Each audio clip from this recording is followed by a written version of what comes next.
ವಚನ ಸತ್ಯ ವಚನ ಭೂಮಿಗೆ ಬಂದ ವಚನ ವಚನ ಸತ್ಯ ವಚನ ಭೂಮಿಗೆ ಬಂದ ವಚನ ಆದಿಯಲ್ಲಿ ಇದ್ದ ವಚನ ನಮ್ಮ ನೋಡ ಬಂದ ವಚನ ವಚನ ಸತ್ಯ ವಚನ ಭೂಮಿಗೆ ಬಂದ ವಚನ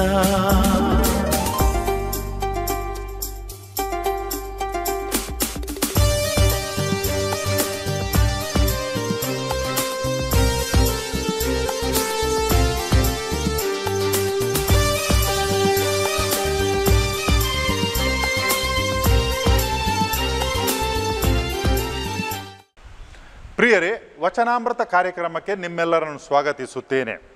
ದೇವರ ವಾಕ್ಯವನ್ನು ಕೇಳಿಕೊಂಡು ನಾವು ಈ ಧ್ಯಾನವನ್ನು ಆರಂಭ ಮಾಡೋಣ. ಹೊಟ್ಟೆಗಿಲ್ಲದೆ ಜಟ್ಟಿ ಎನಿಸಿಕೊಳ್ಳುವವನಿಗಿಂತ ಕಷ್ಟದಿಂದ ದುಡಿಯುವ ಸಾಧಾರಣ ಬಂಟಲೇಸು. ಹೊಟ್ಟೆಗಿಲ್ಲದ ಜಟ್ಟಿ ಎನಿಸಿಕೊಳ್ಳುವವನಿಗಿಂತ ಕಷ್ಟದಿಂದ ದುಡಿಯುವ ಸಾಧಾರಣ ಬಂಟನೆ ಲೇಸು. ಜ್ಞಾನೋಕ್ತಿ ಪುಸ್ತಕಗಳು 12ನೇ ಅಧ್ಯಾಯ 9ನೇ ವಾಕ್ಯ.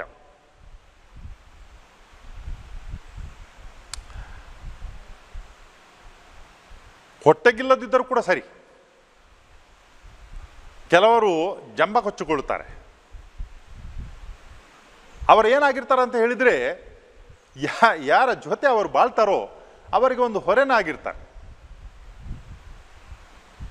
ಮಾತನಾಡೋದು ಏನೇನೋ ದೊಡ್ಡ ದೊಡ್ಡ ವಿಷಯಗಳು, ಆದರೆ ಅವರು ನೋಡಿಕೊಳ್ಬೇಕಾದದ್ದು ಈ ಥರ ತುಂಬ ಮಂದಿ ಇರುವುದಿಲ್ಲ, ಕೆಲವರು ಖಂಡಿತವಾಗಿರ್ತಾರೆ ಇಂಥವರು. ಅದಕ್ಕಾಗಿ ಇಂತಹ ದೊಡ್ಡ ದೊಡ್ಡ ಮಾತುಗಳನ್ನು ಆಡಿ ಯಾರಿಗೆ ಕೂಡ ಉಪಕಾರಕ್ಕೆ ಬಾರದೆ, ಅಷ್ಟು ಮಾತ್ರ ಅಲ್ಲ, ಇನ್ನೊಬ್ಬರ ಮೇಲೆ ಯಾರು ಹೊರೆ ಆಗಿರ್ತಾರೋ ಅಂಥವರಿಗಿಂತ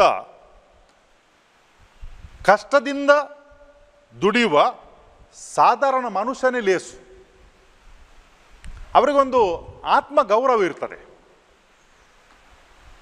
ಅವರಲ್ಲಿ ತುಂಬ ಇರಲಿಕ್ಕಿಲ್ಲ, ಆದರೆ ಇನ್ನೊಬ್ಬರ ಹಂಗಿನಲ್ಲಿ ಬದುಕಿಸ್ಲಿಕ್ಕೆ ಅವರು ಇಷ್ಟಪಡುವುದಿಲ್ಲ. ಕೆಲವರು ಇರ್ತಾರೆ, ಅವರಿಗೆ ಹಂಗಿನಲ್ಲೇ ಇದ್ದು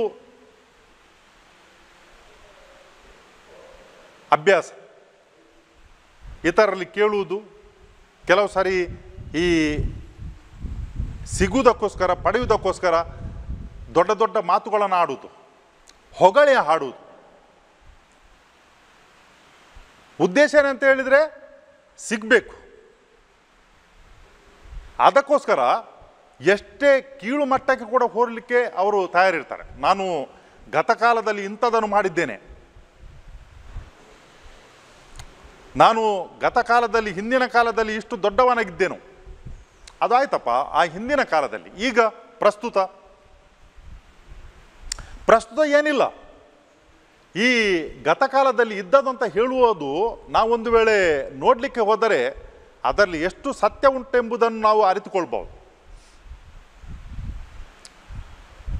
ಅವರು ಯಾವಾಗಲೂ ಕೂಡ ಅವಲಂಬಿತರಾಗಿ ಜೀವನ ಮಾಡುವಂಥವರು, ಅವರಿಂದ ಯಾರಿಗೆ ಕೂಡ ಒಳಿತಾಗುವುದಿಲ್ಲ. ಅದರ ಬದಲಾಗಿ ಏನು ಜಂಬ ಕೊಚ್ಚಿಕೊಳ್ಳಲಿಕ್ಕೆ ಏನಿಲ್ಲ, ಆದರೆ ತನ್ನ ಜೀವನವನ್ನು ನಡೆಸಲಿಕ್ಕೆ ಏನು ಬೇಕೋ ಅದನ್ನು ಅವರೇನು ಮಾಡ್ತಾರೆ ಅಂತ ಹೇಳಿದರೆ ಕಷ್ಟಪಟ್ಟು ದುಡಿತಾರೆ, ಮತ್ತು ಅದರಲ್ಲಿ ತೃಪ್ತಿ ಹೊಂದಿಕೊಂಡಿರ್ತಾರೆ. ನಾವು ನೋಡ್ತೇವೆ, ಕೆಲವು ಬಾರಿ ನೀವು ಕೂಡ ನೋಡಿದ್ದಿರ್ಬೋದು, ಈ ಚಿಕ್ಕ ಚಿಕ್ಕ ವಿಡಿಯೋಗಳಿರ್ತವೆ, ಚಿಕ್ಕ ಚಿಕ್ಕ ವಿಡಿಯೋಗಳು. ಅದನ್ನು ನೋಡುವಾಗ ತುಂಬ ಖುಷಿ ಆಗ್ತದೆ, ಸ್ವಲ್ಪ ನೋವು ಕೂಡ ಆಗ್ತದೆ ಮನಸ್ಸಿಗೆ. ಕೈಕಾಲುಗಳು ಇರುವುದಿಲ್ಲ, ಆದರೂ ಕೂಡ ಅವರು ತನಗೇನು ಸಾಧ್ಯನೋ ಅದನ್ನು ಮಾಡಿ ಜೀವಿಸಲಿಕ್ಕೆ ಇಷ್ಟಪಡ್ತಾರೆ ಹೊರತು ಇನ್ನೊಬ್ಬರ ಮೇಲೆ ಹೊರೆಯಾಗಿ ಜೀವಿಸಲಿಕ್ಕೆ ಸಾಧ್ಯ ಇಲ್ಲ. ಅಂತ ಹೇಳಿದರೆ ನಂತರ ಏನಾಗ್ತದೆ ಎಂಬುದು ವಿಚಾರ ಬೇರೆ. ಕೊನೆಗೆ ಎಲ್ಲಿಯಾದರೂ ಅವರು ಹೋಗಿ ಅಥವಾ ಇನ್ಯಾರಾದರೂ ಅವರನ್ನು ನೋಡಿಕೊಳ್ತಾರೆ, ಅದು ವಿಚಾರ ಬೇರೆ. ಆದರೆ ಎಷ್ಟು ತನಕ ತನಗೆ ಸಾಧ್ಯವೋ ಅಷ್ಟರ ತನಕ ನನಗೆ ಇನ್ನೊಬ್ಬರ ಮೇಲೆ ಹೊರೆಯಾಗಲಿಕ್ಕೆ ಬೇಡ. ನಾನೊಂದು ಚಿಕ್ಕ ವಿಡಿಯೋವನ್ನು ನೋಡಿದೆ. ಒಬ್ಬ ವ್ಯಕ್ತಿ ಈ ಮೆಟ್ಟಿಲುಗಳನ್ನು ಏರುತ್ತಾ ಮುಂದಕ್ಕೆ ಹೋಗ್ತಾನೆ. ಅದರ ಹಿಂದಿನಿಂದ ಇನ್ನೊಬ್ಬ ವ್ಯಕ್ತಿ, ಆತನಿಗೆ ನಡೆಯಲಿಕ್ಕೆ ಆಗುವುದಿಲ್ಲ. ಆದರೆ ಒಂದು ಕೈಯಿಂದ ಒಂದು ಬುಟ್ಟಿಯನ್ನು ಎಳೆದುಕೊಂಡು ಮೇಲಕ್ಕೆ ಹೋಗ್ತಾನೆ. ಆ ಬುಟ್ಟಿಯಲ್ಲಿ ಈ ಮಿಕ್ಸ್ ಮಾಡಿದಂಥ ಸಿಮೆಂಟ್ ಉಂಟು. ನೋಡಿ ಪ್ರಿಯರೇ, ಒಂದು ಸಲ ಅಲ್ಲ, ಹಲವು ಬಾರಿ ಆತನು ಮೇಲೆ ಕೆಳಗೆ ಹೋಗಬೇಕು ಆ ಮೆಟ್ಟಿಲುಗಳಲ್ಲಿ. ಹಲವು ಬಾರಿ ಹಳತ್ತು ಬಟ್ಟೆ ಹಾಕಿಕೊಂಡಿದ್ದಾನೆ. ಮತ್ತೆ ತನ್ನ ಒಂದು ಕೈಯಿಂದ ಆತನ ಬುಟ್ಟಿಯನ್ನು ಎಳೆದುಕೊಂಡು ಮೇಲಕ್ಕೆ ಕೆಳಗೆ ಹೋಗ್ತಾನೆ. ಅದರ ಹಿಂದಿರುವಂಥ ಅರ್ಥ ಏನಂತ ಹೇಳಿದರೆ, ಭಿಕ್ಷೆ ಬೇಡುವುದರ ಬದಲಿಗೆ ನಾನು ನನ್ನಿಂದ ಏನು ಸಾಧ್ಯ ಆಗ್ತದೋ ಅದನ್ನು ದುಡಿದು ತಿನ್ನುತ್ತೇನೆ. ಎಷ್ಟು ಕಷ್ಟ ಪ್ರಿಯರೇ! ನಡೆದುಕೊಂಡು ಹೋಗಲಿಕ್ಕೆ ಕಷ್ಟ ಯಾರಿಗೆ? ಅಂಥದ್ರಲ್ಲಿ ಈ ಮನುಷ್ಯನು ನಡೆಯಲಿಕ್ಕೆ ಆಗದವನು ಒಂದು ಕೈಯಲ್ಲಿ ಆ ಬುಟ್ಟಿಯನ್ನು ಮೇಲಕ್ಕೆ ಎಷ್ಟು ಸಲ ಹೋಗಬೇಕು ಒಂದು ದಿವಸ? ಈ ಮನುಷ್ಯರು ಕೈಕಾಲು ಸರಿ ಇದ್ದವರಿಗೆ ಒಂದು ದೊಡ್ಡ ಪ್ರೇರಣೆ ಮತ್ತು ಉದಾಹರಣೆ. ಯಾವ ರೀತಿಯಲ್ಲಿ ನಾವು ನಮ್ಮ ಘನತೆಯನ್ನು ಕಾಪಾಡಿಕೊಳ್ಳಬೇಕು ಎಂಬುದಕ್ಕೆ. ಇತರರು ಎಷ್ಟು ಕೆಲಸ ಮಾಡ್ತಾರೆ ಬೇರೆ ವಿಚಾರ, ಆದರೆ ನಾನೇನು ಮಾಡ್ತೇನೆ ನನ್ನ ಜೀವನಕ್ಕೆ? ಇಂತಹ ಉದಾಹರಣೆಗಳು ಹಲವಾರು ಇವೆ ನಮ್ಮ ಸುತ್ತಮುತ್ತ. ಇನ್ನೂ ಕೂಡ ನೋಡಿದಂಥ ಕೆಲವು ಬೇರೆ ಚಿಕ್ಕ ವಿಡಿಯೋ ಚಿತ್ರಣಗಳಿವೆ. ಮಹಿಳೆಯರು ಕೈಕಾಲುಗಳಿಲ್ಲ, ಆದರೆ ತಮ್ಮ ಮನೆಯೊಳಗಿನ ಎಲ್ಲ ಕೆಲಸವನ್ನು ತಾವೇ ಮಾಡ್ತಾರೆ. ಒಂದು ಅದ್ಭುತವಾದಂಥ ವ್ಯಕ್ತಿಗಳು ದೇವರು ಈ ಪ್ರಪಂಚದಲ್ಲಿ ಸೃಷ್ಟಿಸಿದ್ದಾರೆ. ಎಲ್ಲಿ ಹೋಗಿ ಬರಲಿಕ್ಕೆ ಉಂಟು ಅಲ್ಲಿ ಹೋಗಿ ಬರ್ತಾರೆ. ಮನೆಯೊಳಗಿನ ಎಲ್ಲ ಕೆಲಸವನ್ನು ಕೂಡ ಮಾಡ್ತಾರೆ, ಸಂತೋಷದಿಂದ ಇದ್ದಾರೆ. ಅಷ್ಟು ಅಂಗಹೀನ ಆಗಿದ್ದರೂ ಕೂಡ ಇತರರ ಮುಂದೆ ಇತರರು ನನ್ನನ್ನು ನೋಡಿ ಈ ಕನಿಕರ ಪಡಬೇಕು ಎಂಬ ಒಂದು ದೃಷ್ಟಿಯಲ್ಲಿ ಅಲ್ಲ, ಬದಲಾಗಿ ತಾನು ಕೂಡ ಸುಂದರವಾಗಿ ಕಾಣಬೇಕು ಇತರರ ಮುಂದೆ. ಏನು ಸ್ವಲ್ಪ ಹಾಕಿಕೊಂಡು ಬಣ್ಣವನ್ನು ಹೊರಗಡೆ ಹೋಗ್ತಾರೆ. ಏನಂತ ಹೇಳಿದರೆ ಯಾರು ಕೂಡ ಕನಿಕರ ಪಡುವಂಥ ಸ್ಥಿತಿಯಲ್ಲಿ ಬೇಡ. ಎಷ್ಟರ ತನಕ ನನಗೆ ಸಾಧ್ಯ ಉಂಟೋ ಅಷ್ಟರ ತನಕ ನಾನು ಚೆನ್ನಾಗಿರ್ತೇನೆ. ಆ ದೇವರಿಗೆ ಕೃತಜ್ಞತೆಗಳು ಮತ್ತು ಆ ದೇವರ ಆಶೀರ್ವಾದಗಳು ಅವರ ಮೇಲೆ ಇಳಿದು ಬರಲಿ ಅಂತ ಪ್ರಾರ್ಥಿಸುತ್ತೇವೆ.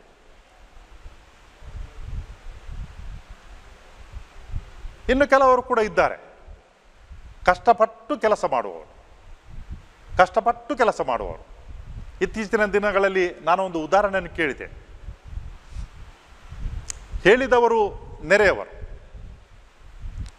ಈ ಕುಟುಂಬ ಗಂಡ ಹೆಂಡತಿ ಇಬ್ಬರು ಮಕ್ಕಳಿದ್ದಾರೆ ಮನೆಯಲ್ಲಿ. ದೊಡ್ಡ ಸಂಪಾದನೆಯಿಲ್ಲ, ಪ್ರತಿನಿತ್ಯ ಅವರು ದುಡಿಬೇಕು. ನನಗೆ ಹೇಳಿದವರು ನೆರೆಯವರು ಬೆಳಿಗ್ಗೆ 5 ಗಂಟೆಗೆ ಎದ್ದು ಅವರು ಹೋಗುವಾಗ ವಾಕಿಂಗ್ ಮಾಡಲಿಕ್ಕೆ ಈ ಮನೆಯವರು ಗಂಡ ಹೆಂಡತಿ ಮತ್ತು 2 ಮಕ್ಕಳು ಯಾರಿದ್ದಾರೆ ಅವರು ಆ ಸಮಯದಲ್ಲಿ ಬೆಳಿಗ್ಗೆ ಎದ್ದುಕೊಂಡು ಅವರ ಮನೆಯಲ್ಲಿ ಮೊಬೈಲ್ ಅಥವಾ ಟಿವಿಯಲ್ಲಿ ಬೆಳಗ್ಗಿನ ಪ್ರಾರ್ಥನೆಗಳನ್ನು ಕೇಳುತ್ತಾ ಅವರು ಆ ಸಮಯಕ್ಕೆ ತಮ್ಮ ಕೆಲಸವನ್ನು ಆರಂಭ ಮಾಡ್ತಾರೆ. 5 ಗಂಟೆಗೆ ಬೆಳಿಗ್ಗೆ. ಏನೊಂದು ಉತ್ತಮವಾದಂಥ ಉದಾಹರಣೆಗಳು ಪ್ರಿಯರೇ. ದೇವರ ಆಶೀರ್ವಾದಗಳು ಸದಾ ಅವರ ಮೇಲೆ ಇರಬೇಕು. ತುಂಬ ಕಷ್ಟ ಇದೆ ಮನೆಯಲ್ಲಿ. ಚಿಕ್ಕ ಮನೆ, ದೊಡ್ಡ ಮನೆ ಅಲ್ಲ, ಚಿಕ್ಕ ಮನೆ. ಮಕ್ಕಳಿಗೆ ವಿದ್ಯಾಭ್ಯಾಸ ಕೊಡಲಿಕ್ಕೆ ಉಂಟು, ತುಂಬ ಖರ್ಚು ಉಂಟು ಮನೆಯಲ್ಲಿ. ಆದರೂ ಕೂಡ ಅವರೇನು ಮಾಡ್ತಾರೆ ಅಂತ ಹೇಳಿದರೆ ಕಷ್ಟಪಟ್ಟು ದುಡಿತಾರೆ. ಬೆಳಿಗ್ಗೆ 5 ಗಂಟೆಗೆ ಅವರ ಕೆಲಸ ಆರಂಭ ಆಗ್ತದೆ. ಅದು ಕೂಡ ದೇವರ ವಾಕ್ಯವನ್ನು ಕೇಳುತ್ತಾ, ಗೀತೆಗಳನ್ನು ಕೇಳುತ್ತಾ ಆ ಒಂದು ಕೆಲಸವನ್ನು ಆರಂಭ ಮಾಡ್ತಾರೆ. ದೇವರ ಅವರಿಗೆ ಹೇರಳವಾದಂಥ ಆಶೀರ್ವಾದ ಕೊಡಲಿ ಅಂತ ನನ್ನ ಪ್ರಾರ್ಥನೆ. ಈ ಪುಕ್ಕಟೆಯಾಗಿ ಇಡೀ ದಿವಸ ನಾನು ಹಿಂದಿನ ಕಾಲದಲ್ಲಿ ಅದು ಮಾಡಿದ್ದೇನೆ, ಇದು ಮಾಡಿದ್ದೇನೆ, ಮತ್ತು ಕೊನೆಗೆ ಏನು ಅಪೇಕ್ಷೆ ಅಂತ ಹೇಳಿದರೆ ಏನಾದರೂ ಸ್ವಲ್ಪ ಕೊಡಿ ಅಂಥವರು ಕೂಡ ಇರ್ತಾರೆ ನಮ್ಮ ಮಧ್ಯದಲ್ಲಿ. ಅಂಥವ್ರಿಗಿಂತ ಇಂಥ ವ್ಯಕ್ತಿಗಳು ಅವರೇ ಲೇಸು ಅಂತ ಈ ಜ್ಞಾನೋಕ್ತಿ ಪುಸ್ತಕ ನಮಗೆ ಹೇಳ್ತದೆ. ಕಷ್ಟದಿಂದ ಜೀವನ ಮಾಡುವವರು ಅವರು ನಿಜವಾಗಿಯೂ ಘನತೆ ಉಳ್ಳವರು, ಗೌರವ ಉಳ್ಳವರು. ಕಷ್ಟದ ಮಧ್ಯದಲ್ಲಿ ಕೂಡ ತಮ್ಮ ಘನತೆಯನ್ನು ಕಾಪಾಡಿಕೊಂಡಿರ್ತಾರೆ ಅವರು. ಆಗ ಹೀಗೆ ಮಾಡಿದ್ದೇನೆ ಹೀಗೆ ಮಾಡಿದೆ ಅಂತ ಹೇಳುವವರು ಏನು ಕೂಡ ಸ್ವಲ್ಪ ಕೂಡ ಆತ್ಮಗೌರವ ಇಲ್ಲದೆ ಎಷ್ಟು ಕೆಳಕ್ಕೆ ಕೂಡ ಇಳಿಲಿಕ್ಕೆ ಅವರು ಹಿಂಜರಿಯುವುದಿಲ್ಲ. ಕೆಲಸ ಬೇಡ ಮಾತ್ರ. ಕೆಲವರು ಇರ್ತಾರೆ ಹೀಗೆ ಎಲ್ಲ ಒಂದು ಕಡೆಯಿಂದ ಇನ್ನೊಂದು ಕಡೆಗೆ ಹೋಗಿ ಕೇಳುವವರು. ಅಂಥವರಿಗೆ ಕೆಲವರು ನಿಜವಾಗಿಯೂ ಕಷ್ಟದಲ್ಲಿ ಇದ್ದವರಿದ್ದಾರೆ, ನಿಜವಾಗಿಯೂ. ಆದರೆ ಕೆಲವರು ಅಂಥ ಒಂದು ಜೆನ್ವಿನ್ ವ್ಯಕ್ತಿಗಳು ಯಾರಿದ್ದಾರೆ ಅವರ ಹೆಸರನ್ನು ಕೆಡಿಸಲಿಕ್ಕೆ ಸಾಕು. ಯಾಕಂತ ಹೇಳಿದರೆ, ನೀನು ಕೆಲಸ ಮಾಡ್ತೀಯ, ನಾನು ಸಂಬಳ ಕೊಡ್ತೇನೆ 500 ರೂಪಾಯಿ, ಮೆಲ್ಲಗೆ ಜಾರ್ತಾರೆ ಅಲ್ಲಿ. ನಾವು ಇಬ್ಬರು ವ್ಯಕ್ತಿಗಳು ನನ್ನಲ್ಲಿ ಬರ್ತಿದ್ದರು ಮುಂಚಿನ ಸಂಸ್ಥೆಯಲ್ಲಿರುವಾಗ. ಏನಂತ ಹೇಳಿದರೆ, ಸಹಾಯ ಕೇಳಲಿಕ್ಕೆ. ಸಹಾಯವನ್ನು ನಾನು ನೀಡ್ತಾ ಇದ್ದೆ. ಅದರ ಜೊತೆಗೆ ಹೇಳಿದೆ, ಯಾಕೆ ಸುಮ್ಮನೆ ನೀವು ಅಲ್ಲಿ ಇಲ್ಲಿ ತಿರುಗಾಡ್ತೀರಿ, ನೀವು ಇಲ್ಲಿ ಬಂದು ನಿಲ್ಲಿ ಆಶ್ರಮದಲ್ಲಿ. ಏನು ಬೇಕು ನಿಮಗೆ? ಊಟ, ನಿಲ್ಲಿಕ್ಕೆ, ಮದ್ದು, ಬಟ್ಟೆ ಇದೆಲ್ಲವನ್ನು ಕೊಡ್ತೇವೆ. ಇಲ್ಲಿ ಬಂದು ನಿಲ್ಲಿ ನೆಮ್ಮದಿಯಾಗಿ ಸ್ವಲ್ಪ ಪ್ರಾರ್ಥನೆ ಮಾಡಿ. ಬೇಡ, ಮೆಲ್ಲಗೆ ಜಾರ್ತಾರೆ. ಅದರ ಬದಲಾಗಿ ಅವರು ಒಂದು ಕಡೆಯಿಂದ ಇನ್ನೊಂದು ಕಡೆ ಹೋಗಿ ಹೀಗೆ ಕೇಳಲಿಕ್ಕೆ ಏನು ಕೂಡ ಹಿಂಜರಿಯುವುದಿಲ್ಲ. ಅದಕ್ಕಾಗಿ ನಮಗೆ ದೇವರ ವಾಕ್ಯ ಎಷ್ಟೊಂದು ಉತ್ತಮ ರೀತಿಯಲ್ಲಿ ಹೇಳ್ತದೆ ಅಂತ ಹೇಳಿದರೆ,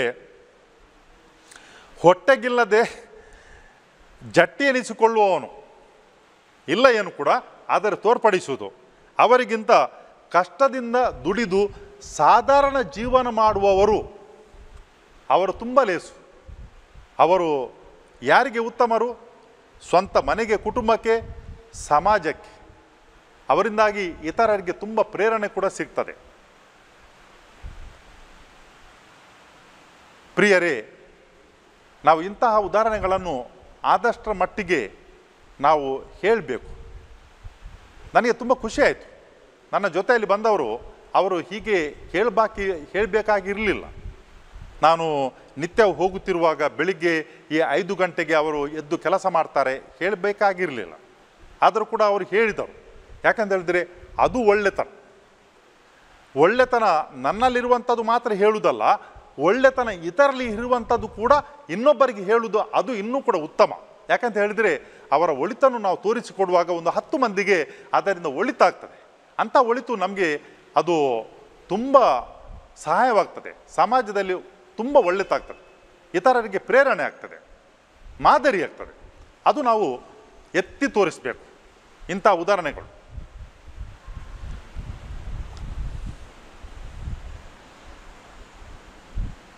ಉತ್ತಮ ಉತ್ತು ವ್ಯವಸಾಯ ಮಾಡುವವರು ಹೊಟ್ಟೆ ತುಂಬ ಉಣ್ಣುವರು, ವ್ಯರ್ಥ ಕಾರ್ಯಗಳಲ್ಲಿ ಆಸಕ್ತಿ ಉಳ್ಳವರು ಮತಿಹೀನರು. ಎಷ್ಟೊಂದು ಕಠೋರವಾಗಿ ಕಠಿಣವಾಗಿ ಹೇಳಿದ್ದಾರೆ ನೋಡಿ. ಉತ್ತಮ ವ್ಯವಸಾಯ ಮಾಡುವವನು ಹೊಟ್ಟೆ ತುಂಬ ಉಣ್ಣುವನು, ವ್ಯರ್ಥ ಕಾರ್ಯಗಳಲ್ಲಿ ಆಸಕ್ತಿ ಉಳ್ಳವರು ಮತಿಹೀನನು. 11ನೇ ವಾಕ್ಯ, 12ನೇ ಅಧ್ಯಾಯ 11ನೇ ವಾಕ್ಯ. ಯಾರೆಲ್ಲರೂ ಕೂಡ ಕಷ್ಟಪಟ್ಟು ದುಡಿದು ಕೆಲಸ ಮಾಡ್ತಾರೆ ಅವರು ಹೊಟ್ಟೆ ತುಂಬ ಊಟ ಮಾಡಿ ತೃಪ್ತಿಯಿಂದ ಇರ್ತಾರೆ. ಹರಟೆ ಹೊಡೆಯುವವರಿದ್ದಾರೆ, ಹರಟೆ ಹೊಡೆಯುವವರು ಬೆಳಿಗ್ಗೆ ಎದ್ದ ಕೂಡಲೇ ಶುರು ಮಾಡ್ತಾರೆ. ಏನು ಮಾಡ್ದಂತ ತಿಳಿಯುವುದಿಲ್ಲ ಕೆಲವರಿಗೆ. ವ್ಯರ್ಥ ಕಾರ್ಯಗಳಲ್ಲಿ ನಿರತರಾಗುವುದು, ಯಾರಿಗೆ ಕೂಡ ಉಪಹಾರಕ್ಕೆ ಬರುವುದಿಲ್ಲ. ಬೆಳಿಗ್ಗೆ ಎದ್ದ ಕೂಡಲೇ ಹರಟೆಗಳು ಆರಂಭ ಆಗ್ತವೆ.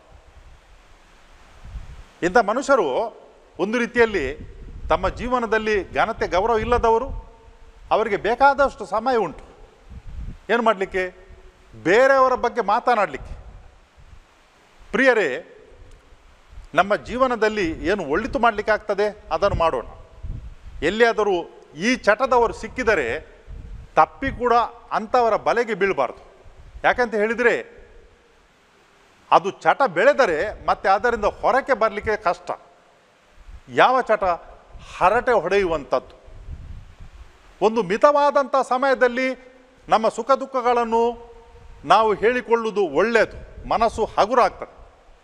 ಆದರೆ ಯಾರ್ಯಾರ ಬಗ್ಗೆ ಕೂತ್ಕೊಂಡು ಮಾತನಾಡಿ ಹರಟೆ ಹೊಡೆಯುವುದುಂಟು, ಯಾರಿಗೆ ಕೂಡ ಪ್ರಯೋಜನ ಆಗುವುದಿಲ್ಲ. ಇದು ಒಂದು ರೀತಿಯ ಚಟ. ಅಂಥ ಚಟಕ್ಕೆ ಯಾವತ್ತೂ ಕೂಡ ನಾವು ಒಳಗಾಗದಿರಲಿಕ್ಕೆ ದೇವರಲ್ಲಿ ಪ್ರಾರ್ಥಿಸುವ. ಯಾಕಂತ ಹೇಳಿದರೆ ಕೆಡುಕು ನಮ್ಮಿಂದ ಆಗದಿರಲಿ, ಒಳಿತಾಗ್ತದೆ ಮಾಡೋಣ. ಇಲ್ಲದಿದ್ದರೆ ಇಂಥ ಚಟಗಳ ಒಳಗೆ ಸಿಕ್ಕಿ ಹಾಕಿಕೊಳ್ಳಲಿಕ್ಕೆ ನಾವು ಯಾವತ್ತೂ ಕೂಡ ನಮ್ಮನ್ನು ನಾವು ಬಿಡಬಾರ್ದು. ಕರ್ತಾದ ದೇವರೇ, ಇವತ್ತಿನ ದಿವಸಕ್ಕೋಸ್ಕರ ನಾವು ನಿಮ್ಮನ್ನು ಸ್ತುತಿಸುತ್ತೇವೆ, ಆರಾಧಿಸುತ್ತೇವೆ. ಇವತ್ತಿನ ದಿವಸ ನೀವು ನಮ್ಮ ಮೇಲೆ ಸುರಿಸಿದಂಥ ಆಶೀರ್ವಾದಗಳಿಗೆ ಕೃತಜ್ಞತೆಗಳು. ನಮ್ಮ ಜೊತೆ ಈ ಸಮಯದಲ್ಲಿ ಯಾರೆಲ್ಲರೂ ಕೂಡ ಈ ಕಾರ್ಯಕ್ರಮದಲ್ಲಿ ಪಾಲ್ಗೊಳ್ತಾ ಇದ್ದಾರೆ ಅವರೆಲ್ಲರ ಮೇಲೆ ನಿಮ್ಮ ಅನಂತ ಆಶೀರ್ವಾದಗಳನ್ನು ಸುರಿಸಿರಿ. ಆಯುರಾರೋಗ್ಯವನ್ನು ದಯಪಾಲಿಸಿರಿ. ದೇಹದ ಆರೋಗ್ಯ, ಮನಸ್ಸಿನ ನೆಮ್ಮದಿಯನ್ನು ನೀಡಿರಿ. ಆತ್ಮದ ಶಕ್ತಿಯನ್ನು ಅವರಿಗೆ ನೀಡಿರಿ. ಪ್ರತಿನಿತ್ಯವೂ ನಿರ್ಧಾರಗಳನ್ನು ತೆಗೆದುಕೊಳ್ಳುವಾಗ ಒಳ್ಳೆಯ ಉತ್ತಮವಾದಂಥ ನಿರ್ಧಾರಗಳನ್ನು ತೆಗೆದುಕೊಳ್ಳಲಿಕ್ಕೆ ಅವರಿಗೆ ಬೇಕಾದಂಥ ಮನಸ್ಸಿನ ಬೆಳಕನ್ನು ನೀಡಿರಿ. ಯಾವತ್ತೂ ಕೂಡ ಕೆಟ್ಟದರಲ್ಲಿ ಸಮಯವನ್ನು ಕಳೆಯದೆ ತಮ್ಮಿಂದ ಏನಾಗ್ತದೋ ಅದರಿಂದ ಇತರರಿಗೆ ಮತ್ತು ತನಗೆ ಒಳಿತು ಮಾಡಿಕೊಳ್ಳುವಂಥ ಶಕ್ತಿಯನ್ನು ನೀಡಿರಿ. ಈ ಕಾರ್ಯಕ್ರಮದಲ್ಲಿ ಪಾಲ್ಗೊಳ್ಳುತ್ತಿರುವಂಥ ಎಲ್ಲರ ಮೇಲೆ ಆರೋಗ್ಯದ ಆಶೀರ್ವಾದಗಳನ್ನು ನೀಡಿರಿ. ಈ ಪ್ರಾರ್ಥನೆಯನ್ನು ನಿಮಗೆ ಸಲ್ಲಿಸುತ್ತೇವೆ ನಿಮ್ಮ ಪುತ್ರ ಯೇಸು ಕ್ರಿಸ್ತರ ಮುಖಾಂತರ. ಆಮೇನ್.